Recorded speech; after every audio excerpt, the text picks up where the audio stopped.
آئیے آج پڑھتے ہیں سورۃ الماعون مکیہ۔ اعوذ باللہ من الشیطان الرجیم، بسم اللہ الرحمن الرحیم۔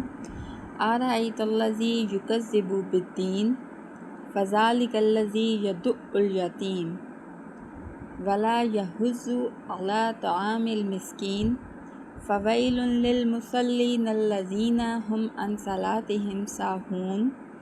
الذین هم یراؤون ویمنعون الماعون۔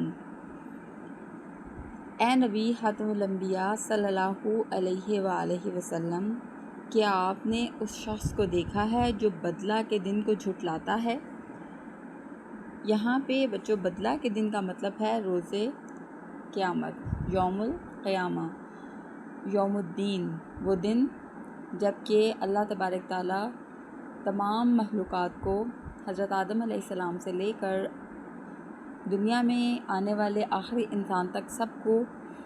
یوم عرفات میں میدان عرفات میں اکٹھا کرے گا اور ان سب سے حساب لیا جائے گا، ان کے اعمال کا، ان سب اعمال کا جو کہ وہ دنیا میں کرتے رہے۔ اور یہاں پہ سورۃ الماعون ہمیں یہ بتا رہی ہے کہ کیا آپ نے اس شخص کو دیکھا جو بدلہ کے دن کو جھٹلاتا ہے؟ یعنی ہم میں ایسے لوگ پائے جاتے ہیں جو روز قیامت کو، روز آخرت کو جھٹلا دیتے ہیں اور حساب پہ کوئی توجہ نہیں دیتے، نہ ہی اس پہ کوئی یقین رکھتے ہیں۔ اور ایسا کرنے سے انسان میں کیا برائیاں پیدا ہو جاتی ہیں؟ یہ وہ شخص ہے جو یتیم کو دھکے دیتا ہے اور مسکین کو کھانا کھلانے کی دوسروں کو ترغیب نہیں دیتا۔ ایسا شخص جو ہے جس شخص کے دل سے روز آخرت کا خوف ختم ہو جائے، وہ کیا کرتا ہے؟ وہ یتیم کو دھکے دیتا ہے، حالانکہ یتیم کے ساتھ بدسلوکی کی سختی سے ممانعت ہے، اور مسکین کو نہ تو خود کھانا کھلاتا ہے اور دوسروں کو بھی کھانا کھلانے کی ترغیب نہیں دیتا۔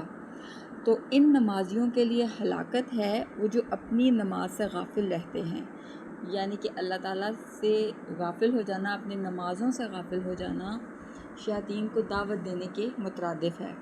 اللہ تبارک تعالیٰ ناپسند کرتے ہیں ان لوگوں کو جو نماز سے غافل رہتے ہیں، وہ جو دکھاوا کرتے ہیں اور استعمال کی معمولی چیزیں مانگنے پر بھی نہیں دیتے۔ دکھاوا، ریاکاری، نمود و نمائش ایسی برائیاں ہیں جن کو اللہ تبارک تعالیٰ بہت سخت ناپسند کرتے ہیں، اور وہ اسی نیکی کو قبول کرتے ہیں اور اسی نیکی کو بڑھا دیا جاتا ہے جو کہ اللہ تبارک تعالیٰ کی رضا کے لیے کی جاتی ہے۔ یعنی ایک نیکی سے پھر 10 اور نیکیوں کا دروازہ کھل جاتا ہے اس شخص کے لیے جو اللہ کی رضا کے لیے نیکی کرتا ہے، جبکہ اس کی بجائے وہ شخص جو کہ دکھاوے کی نیکی کرتا ہے اور اللہ تعالیٰ کی طرف دل سے نہیں جھکتا، اس کے لیے بڑی سخت خرابی ہے، بڑی وعید آئی ہے، اور اللہ تعالیٰ ایسے شخص کو بالکل بھی پسند نہیں کرتے اور نہ ہی اس کی کسی عبادت کو قبول کرتے ہیں، کیونکہ اسے کہہ دیا جاتا ہے اس کے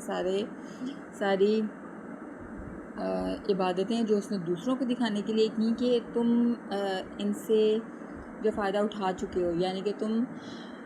لوگوں کو دکھا کے اور تعریفیں پا چکے ہو، تو یہ اللہ تبارک تعالیٰ کے لیے نہیں ہے۔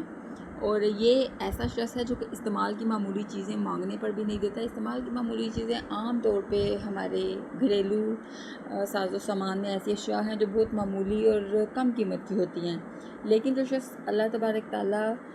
کی طرف سے بتائے گئے روز آخرت پہ یقین نہیں رکھتا، جس کے دل میں عقیدہ آخرت نہیں پایا جاتا، اس کے کردار میں یہ خامی پیدا ہو جاتی ہے کہ وہ اتنا خود غرض ہو جاتا ہے کہ وہ جو عام استعمال کی معمولی چیزیں ہیں وہ بھی دینے سے ہچکچاتا ہے اور منع کر دیتا ہے۔ اور یہ ساری برائیاں ایسی ہیں جو کہ انسان کو اللہ سے دور کر دیتی ہیں۔ اللہ تعالیٰ پسند کرتا ہے سخاوت کو، اللہ تعالیٰ پسند کرتا ہے اس نیکی کو جو اس کی رضا کے لیے کی جائے، اور عقیدہ آخرت پہ جب ایمان نہیں رکھا جاتا